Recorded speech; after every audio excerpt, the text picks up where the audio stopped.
భవిత బాటకు కలలు భాష్యం చెబుతాయని VMRDA chairman M V Pranav Gopal పేర్కొన్నారు. విజేఎఫ్ ప్రెస్ క్లబ్లో విశాఖ కళాకారుల సంక్షేమ సేవా సంఘం ఆధ్వర్యంలో జరిగిన ప్రతిభావంతుల ప్రోత్సాహ కార్యక్రమంలో ఆయన ముఖ్య అతిథిగా పాల్గొన్నారు.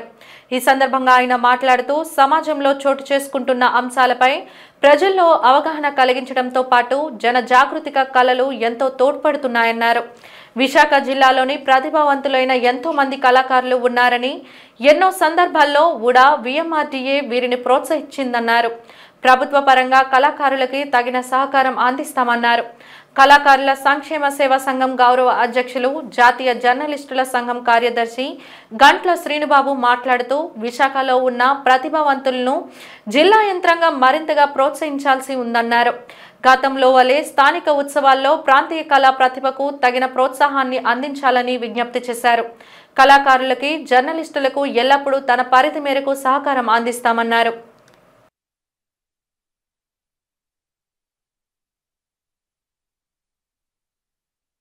ఇక్కడ హాజరైన జర్నలిస్ట్ మిత్రులకి, కళాకారులకి ఈ సంఘం గౌరవాధ్యక్షుడిగా మీకు ఏ సమస్య వచ్చినా మేము వెన్నంటే ఉంటాం.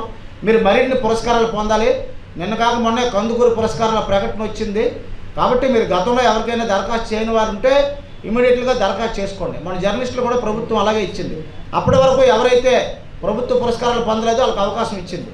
కాబట్టి ఎవరైనా కళాకారులు ఉంటే దానికి మమత లాంటిలు కానీ, లేకపోతే ఇంకా తీసుకోలేని ఎవరైనా ఉంటే స్వర్ణ కానీ ఇటువంటి ట్రై చేసుకుంటే ఖచ్చితంగా మన విశాఖపట్నంకి 5 నుంచి గ్యారంటీగా 4-3 తగులుతాయి. కాబట్టి మీ అందరికీ ముందుగా మరోసారి శుభాకాంక్షలు తెలియజేసుకున్నాను. అదే ప్రాణం ఉన్నటువంటి మనిషికి మళ్ళా ఆ కళను మనం ఎదుర్కొన్న ప్రదర్శించడం వల్ల మళ్ళీ మనలో ప్రాణం వస్తుంది. కళాకారులు వాళ్ళు జీవిస్తూ అందరినీ జీవింపచేసేవారు. అది ఒక గానం కావచ్చు, నృత్యం కావచ్చు.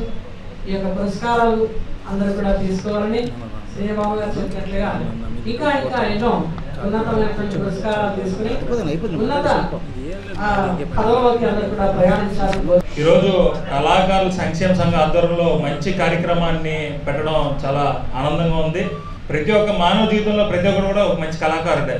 ఏదో ఒక టైంలో ఏదో ఒక సమయంలో కళాకారుడిగా ఉంటాడు. కాబట్టి సో దాన్ని కళాకారుడు ప్రతి ఒక్కరు తన కళను ఏదైతే బాగా ప్రతిబింబిస్తాడు బయటికి ఒక మంచి కళాకారుడికి ఎదుగుతాడు.